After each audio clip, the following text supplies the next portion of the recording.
Hello everyone, আমি পায়েল। আমার নতুন একটি ভিডিওতে সবাইকে এত এত ভালোবাসা। আশা করি আপনারা সবাই খুব ভালো আছেন, আর আমরাও কিন্তু বেশ ভালোই আছি।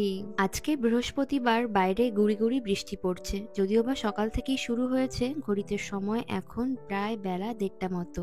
অন্যান্য দিন যেমন সকালবেলায় রান্নাবান্না করি, সকালের দিকটায় প্রায় সমস্ত কাজ হয়ে যায়, তবে আজকে হয়েছে একেবারেই উল্টো। যেদিন অঝোরে বৃষ্টি পড়ে আর আকাশ ভার হয়ে থাকে, ওই রোদ্দুরের দেখা একেবারেই পাই না, সেই দিন না আমার একেবারেই ভালো লাগে না। হাজার চেষ্টা করেও কোনো কাজে আমি মন বসাতে পারি না। কেমন যেন মনে হয় আমার বড্ড কুড়েমি লাগছে, আর কোনো কাজেই খুব একটা শক্তি বা মোটিভেশন কোনো কিছুই পাই না। আর শীতটাও হঠাৎ করে পড়ে গিয়েছে।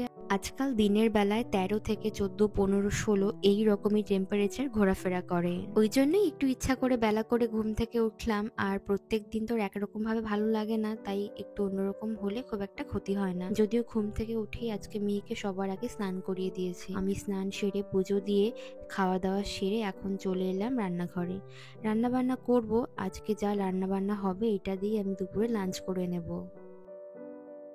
একটু বেলার দিকেই যেহেতু ব্রেকফাস্ট করেছি, তাই চট করে এখন আর খিদে পাবে না। মেয়েকে স্নান করিয়ে দিয়ে আমার সমস্ত কাজ সেরে না আমি কিছুক্ষণ শুয়েছিলাম, দিয়ে ওকে ঘুম পাড়িয়ে দিয়েছি। ওকে বিছানায় রেখে আমি যে রান্নাঘরে এসেছি, আজকে বানাবো ডিমের অমলেট কারি বা অমলেটের ঝাল, যেটাই বলুন না কেন। তবে মেয়েকে ঘুম পাড়িয়ে রেখে এসে আমি যখন অন্য কাজ করি, আমার মাথার মধ্যে না শুধু একটাই কথা ঘোরাফেরা করে যে এই বুঝি কান্নার শব্দ কানে ভেসে এলো। যাকগে, নতুন মা যারা হয় তাদের সবার জীবনের গল্পই তো একই রকম। তো এদিকে আমি ডিমগুলো নুন আর অল্প কাঁচা পেঁয়াজ কুচি করে নিয়েছিলাম, সেটা দিয়ে ভালো মতো ফেটিয়ে নিয়েছি। এবার কড়াইয়ের মধ্যে অল্প অল্প তেল দিয়ে আজকে গোটা অমলেটটা নয়, বরং পাতলা পাতলা করে অমলেট একবারে একবারে ভেজে নেব। এক বান্ধবী বলছিল ডিমের অমলেটটা গোটা একটা না করে সেটাকে কেটে কেটে নয়, বরং এক একটা অমলেট এক একবারে ভেজে রান্না করলে নাকি সেটা দেখতে যেমন বেশ সুন্দর হয়, আর খেতেও বেশ নাকি ভালো হয়। তাই আজকে কোনো আলু বা পটল, সয়াবিন এগুলো ছাড়াই ডিমের ঝালটা করব। তো চলুন একে একে সব অমলেটগুলো অল্প তেলে বেশ পাতলা পাতলা করে ভেজে তুলে নেই।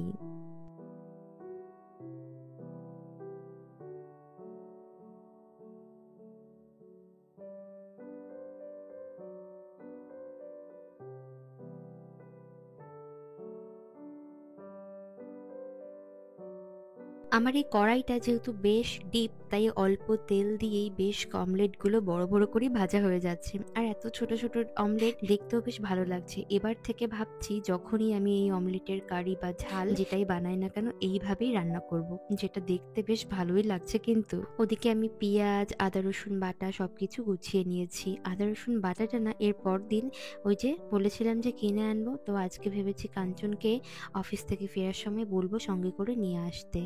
এরপর থেকে আর আমাকে আদা রসুন বাটা আলাদা করে বাটতে হবে না, তাহলে মিহির আর ডিস্টার্বও হবে না। যাই হোক, ওদিকে আমি অমলেটগুলো তুলে নিলাম একটা পাত্রে, আর এখানে একটু গোটা গরম মশলা, গোটা জিরে, সাথে কয়েকটা শুকনো লঙ্কা ফোড়ন দিয়ে কুচি করা পেঁয়াজগুলোকে এখন গরম তেলে ছেড়ে দিলাম। এটাকে মোটামুটি ওই নরম নরম করে ভাজবো আর কি। এই রান্না তো মোটামুটি আমরা সবাই জানি, বিশেষ কিছু দেখানোর নেই। তবে আমি প্রত্যেকদিন তো আপনাদেরকে রান্না শেয়ার করি, তাই আজকে তার ব্যতিক্রম নয়। আমি অনেক কমেন্ট পাই একটা বিষয় জানেন, সেটা হলো এখানকার পেঁয়াজগুলো এরকম দেখতে কেন? এখানকার পেঁয়াজগুলো কি দেশের মতোই ওরকম ঝাঁঝালো বা একই রকম খেতে? হ্যাঁ, এখানকার পেঁয়াজগুলো আমাদের দেশের পেঁয়াজের তুলনায় অনেকটাই বড়। ধরুন একটা গোটা পেঁয়াজ প্রায় 300 থেকে 450 গ্রাম ওজনেরও হয়ে থাকে, যেটা আপনি হর হামেশায় ওই 2-3 দিন মতো চালিয়ে নিতে পারবেন অবশ্যই। তবে আমরা যেহেতু পেঁয়াজের পরিমাণটা একটু কম ব্যবহার করি রান্নায়, তাই আমাদের ওই 4-5 দিন চলে যায় একটা গোটা পেঁয়াজ। তবে ছোট পেঁয়াজ যদি বাজারে দেখি, তখন কিন্তু আর আনতে মিস করি না, তার কারণ ওই যে ছোট পেঁয়াজের মধ্যে দেশ দেশ একটা ব্যাপার রয়েছে। রান্নার বাসনপত্রের বেশ টুংটাং আওয়াজ হচ্ছে, তো চলুন বেশ তাড়াতাড়ি করে রান্না বান্নাগুলো সেরে ফেলি। ওদিকে মিহি উঠে গেলে আর বাবা রক্ষে নেই।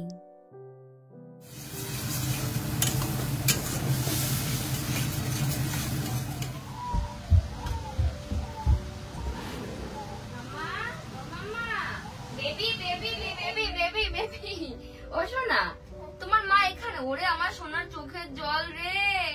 ও ঠাকুর, আমার সোনাকে তুমি ধৈর্য দাও, শক্তি দাও। কান্না করে করে আমার বাচ্চাটা, ও বাচ্চা, ও মামা, মা গো, ও মা, মা তোমার মা এইখানে। বাবা, তোমার মা তোমাকে ছেড়ে কোথাও যেতে পারে বলো? তুমি হলে মায়ের চোখের মণি, মায়ের বুকের সোনা, বুকের ধন। তুমি মায়ের বাচ্চা না? তোমাকে তো আমি পাশে শুয়ে রেখে গেছিলাম বাবা। পাপা একটু পরে আসবে, রান্না করতে হবে না? তুমি তো রান্না করতে এখনো শেখোনি বাবা। ওরে আমার সোনা রে, আরে আমার সোনা। চলো মা।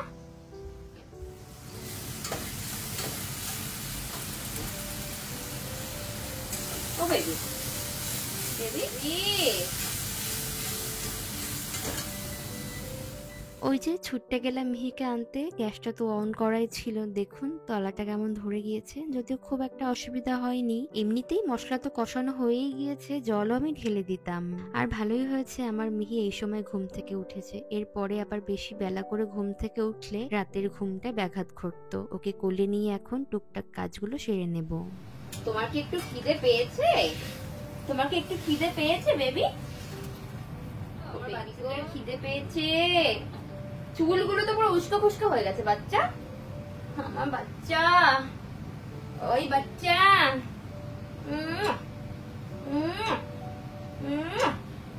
হুলু হুলু লুলু লুলু, হুলু লুলু হুলু লুলু হুলু লুলু রে, হুলু লুলু হুলু লুলু হুলু লুলু রে। মিহি-চান, মিহি-চান, মিহি-চান, মিহি-চান, মিহি-চান, মিহি-চান, ডিমের ঝোল দিয়ে ভাত খাবে। মিহির ঠাম্মা আর দাদা, মিহির ঠাম্মি আর দাদা, ও ঠাম্মি বলে ডাকে, ঠাকুরমাকে এখনো ঘুম। ওর ঠাম্মি আর দাদা তারা হচ্ছে ওই মুখে ভাত দেওয়ার জন্য পাগল হয়ে গিয়েছে। তো দেখা যাক, বয়সটা হয়ে গেলেই ওর মুখে ভাতটা দিয়ে দেবো, তাই না সোনা? তুই মামা ভাত খাবে, মুখে ভাত খাবে, তোমার মুখে ভাতু দেবে, মামা ভাতু দেবে। চলো।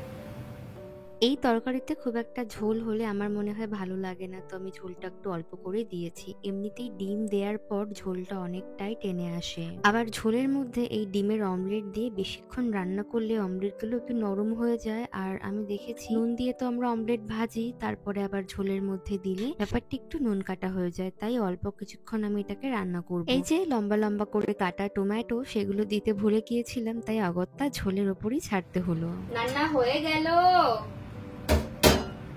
এবার একটুখানি ঢেকে দাও, ব্যাস রান্না হয়ে যাবে, রান্না হয়ে যাবে। রান্না আমার হয়ে গিয়েছে বুঝলেন তো। দেখুন কতটা ঝোল টেনে নিয়েছে, আর ঝোল এতটাই উপরে টেনে নিয়েছে, বেশ একটা কষা কষা মাখো মাখো ব্যাপার এসছে, আর উপরে বেশ সুন্দর তেল ভেসে এসেছে। অল্প একটু মিট মশলা আর সামান্য ভাজা জিরের গুঁড়ো ছড়িয়ে দিলাম। মিহিকে ওই বাউন্সারে শুইয়ে রেখেছি, এখন আমি খাবারটা খেয়ে নেব। ওরা আবার খাবারের সময় হয়ে আসবে, তাই আগে ভাগে আমি লাঞ্চটা সেরে নেব, তাহলে পরে রিল্যাক্স করে ওর সঙ্গে সময় কাটাতে পারবো। আর এখন তো চুপচাপ আছে, তাই চুপচাপ থাকা অবস্থায় ওর সাথে কথা বলতে বলতে আমি খাওয়া দাওয়াটাও সেরে নেব। তো গরম গরম ভাত নিয়েছি একটা প্লেটে, সামান্য একটুখানি ডিমের অমলেট কারি নিলাম, সঙ্গে একটুখানি ঝোলও নিয়েছি। আর জানেন তো, যেদিন চটজলদি থাকি, মানে যেদিন অলস বা কুড়ে দিন, যেদিন হাতে সময় থাকে না রান্না করার বা ভালো লাগছে না, সেদিন তো এরকম ঝাল ঝাল লাল তরকারি হয়। তবে আমার না একটুখানি থালার পাশে বা প্লেটের পাশে সবুজ দেখতে খুব ভালো লাগে। সবুজ তরকারি তো আজকে নেই, তাই কয়েক টুকরো শসা নিয়ে নিলাম। আজকাল তো 5:30 নাগাদই অন্ধকার হয়ে যায়, তো এই সময়টাকে সন্ধে বলবো নাকি বিকাল বুঝতে পারি না। তো যাই হোক, ঘড়িতে সময় এখন বিকাল 5:30 থেকে একটু বেশি। মিহি এখন বিকালের ঘুম দিচ্ছে। বিকাল বেলার এই ঘুমটা মিহির বেশ টানা হয়। ওর পাশে শুয়ে আমি কিছুক্ষণ রেস্ট করেছি, ফ্রেশ হলাম, সন্ধে দেখালাম। ঘরটাকে এখন পরিষ্কার করব, তার আগে রান্নাঘরের কয়েকটা কাজ সারতে হবে।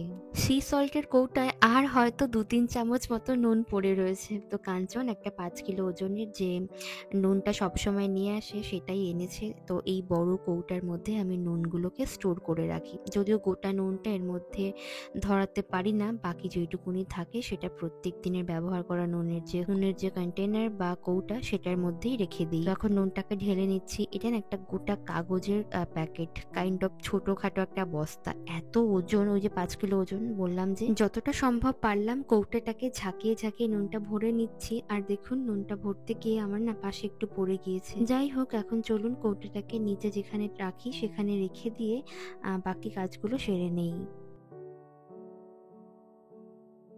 কাজের বিষয়ে কাউকে বলে বলে করানো এটা আমার একেবারেই অপছন্দ। আর যতক্ষণে আমি বলবো ততক্ষণে আমার করা হয়েও যায়। যদিও কাঞ্চন আমাকে প্রচুর রকমভাবে হেল্প করে। বাড়ির সমস্ত কাজ ঘরোয়া থেকে শুরু করে বাইরে অনেক কাজেই ও আমাকে সাহায্য করে। তারপরে ওর তো একটা লিমিটেশন রয়েছে, তাই না? যেহেতু ও বাইরে জব করে, যেমন আমার আগে ছিল। তবে আমি যেহেতু এখন বাড়িতেই থাকি, ফুললি হোম মেকার, মেয়েকে দেখি, তাই বাড়ির সমস্ত কাজ যেটুকু আমার আয়তনের মধ্যে রয়েছে সবটাই আমি করার চেষ্টা করি। যেহেতু প্রত্যেক দিনের ভাত রান্নাতে আমরা 2 রকমের চাল ব্যবহার করি, তো একটা আসে বাসমতি আর একটি আসে জাপানিজ রাইস। জাপানিজ রাইসের যে বস্তাটা আমি এখন রিফিল করলাম, এটা 10 কিলো ওজনের, আর বাসমতিটা আসে 5 কিলো ওজনের। তো ওগুলো রিফিল করলাম। এখন কিছু মশলা, সেগুলো একটা নতুন কৌটা এনেছি বাজার থেকে, তো ওটার মধ্যেই রাখবো। ওই এক একটা করে খুলতেই হয়ে যায় অনেক সময়, বুঝলেন? তো ওই জন্য ভেবেছি একটা এমন কন্টেনার দরকার যেখানে সব মশলা ধরে যাবে, যেমন এই শুকনো দানাযুক্ত মশলাগুলো যেরকম ভাবে যে কৌটাগুলোর মধ্যে রাখি আর কি। তবে ওই কৌটাগুলো তো এখানে পাবো না, তাই এখানকারই একটি ওই ক্রকারি সেট যে পাওয়া যায় সেসব দোকান থেকে এরকম একটা কন্টেনার আমি এনেছি। তো এখানে 3টে মতো আলাদা আলাদা কম্পার্টমেন্ট রয়েছে। এটা আসলে একটা বেন্তো বক্স বা ওই টিফিন বক্স বলতে পারেন, যেখানে 2টো আলাদা আলাদা ছোট কন্টেনার দেওয়া রয়েছে আর একটা লম্বা ধরনের বড় কন্টেনার। একটা কন্টেনারের মধ্যে 3টে, টোটাল মিলে 4টে। তো এগুলো একসঙ্গে কিনতে পেয়ে গিয়েছিলাম, তাই এনেছি এই কাজে লাগানোর জন্য। একটার মধ্যে রেখেছি লঙ্কার গুঁড়ো, অন্যটার মধ্যে হলুদ গুঁড়ো, আর একটির মধ্যে জিরে। এই মশলার কাজগুলো আমি রান্নার সময়ও ভীষণ সাবধানে করি, আর রান্নার পরে সবসময় আমি গরম জল দিয়ে 2-3 বার হ্যান্ড ওয়াশ করে নেই। তার কারণ সবসময় তো আমার মেয়েকে ধরতেই হয়, ওর গায়ে যাতে কোনোভাবেই ঝাল না লেগে যায়, সেই কারণে আমাকে বেশ সতর্ক থাকতে হয়। বেশ কয়েক মাস গেল আমাদের এই লম্বা ডাইনিং রুমের যে কার্পেটগুলো ছিল সেগুলো না তুলে দিয়েছি। তার কারণ মূলত দুটো, সেটা হলো সবসময় একরকম দেখতে ভালো লাগে না, আর ঘরটাকে একটু অন্যরকম ভাবে সাজানোর একরকম উদ্দেশ্যেই বলতে পারেন এগুলোকে না আমি সরিয়ে দিয়েছিলাম। তবে এখন মাথার মধ্যে ঘুরছে আরেকটা কথা, সেটা হলো এই যে শীতকাল এসেছে, এখন তো সব শুরু, তবে ওই ডিসেম্বর, জানুয়ারি, ফেব্রুয়ারিতে এত বেশি ঠান্ডা পড়ে, তখন তো এই ফ্লোরে কিভাবে পা রাখবো সেটাই ভাবছি। যদিও সবসময় পায়ে মোজা পরাই থাকবে, মোটা মোজা, তারপরেও যদি খুব সমস্যায় পড়তে হয় তখন তো স্লিপারের ব্যবস্থা করতেই হবে। যেগুলো একেবারে ট্র্যাডিশনাল জাপানিজ হাউস, সেগুলোতে জানেন তো তাতামি থাকে, এক ধরনের বিশেষ খড়যুক্ত ফ্লোর থাকে, যেগুলোর ওপরে ওরা না সরাসরি পা দেয় না। শুনেছি ওগুলোর উপর সরাসরি পা বা ঘাম দিলে না ওগুলো অনেক সময় পচন ধরে বা ব্যাকটেরিয়া বা পোকা হয়ে যায়। তো তখন জাপানিজরা ওই ব্যাপার থেকে বাঁচতে সবসময় বাড়িতেই ওরা হাঁটাহাঁটি করার জন্য বাড়িতে ঘরের যে স্লিপারগুলো সেগুলোই ব্যবহার করে থাকে। যদিও এটা তো আর ট্র্যাডিশনাল তাতামি নয় যে এটার উপরে খালি পায়ে হাঁটা যাবে না। দেখুন এই যে ওয়েট টিস্যু রয়েছে, ফ্লোর ক্লিনিং ওয়েট টিস্যু, সেটা দিয়ে পরিষ্কার করা যায়। আমি মূলত সন্ধে হওয়ার আগে ঘরের টুকটাক কাজগুলো সেরে নিই, অন্তত কাঞ্চন আসার আগে কাজগুলো শেষ করার চেষ্টা করি, যাতে ও বাড়ি এলে চুপচাপ ওর সাথে বসে কিছুক্ষণ কথা বলতে পারি। ওই দেখুন কাণ্ড, উঠে গিয়েছে মিহি। আসছি আসছি আসছি আসছি আসছি বাবা, আসছি আসছি আসছি বাবা, আসছি আসছি। কি হয়েছে মা? উড়ে আমার চোখে জল ধরে না রে, আমার বাচ্চাটার চোখে জল ধরে না। গান টান সব এখন বন্ধ, এখন মিহি মামার কোলে উঠে আদর খাবে। আমার আদর বাচ্চাটা, আমার সোনা বাচ্চাটা, বলি আমার বাচ্চাটা রে। বেশ চলুন, মোটামুটি সব কাজই তো আমি সেরে নিয়েছি, আর বাকিগুলো থাকলেও এখন আর করবোই না। তার কারণ আমার মেয়ে গিয়েছে এখন উঠে। এই সন্ধেবেলায় ওর সাথে আমি অনেক গল্প করি, অনেক কথা বলি, অনেক সময় কাটাই। এটা আমাদের মা মেয়ের কোয়ালিটি টাইম বলতে পারেন। ওর পাপা একটু পরে অফিস থেকে ফিরবে, এক্ষুনি বুঝি দরজায় কলিং বেল পড়লো মনে হয়। তাহলে চলুন আজকের ভিডিওটা না হয় এখানেই শেষ করলাম। দেখা হচ্ছে পরবর্তী নতুন ভিডিওতে। সবাই খুব ভালো থাকবেন, সুস্থ থাকবেন, টাটা।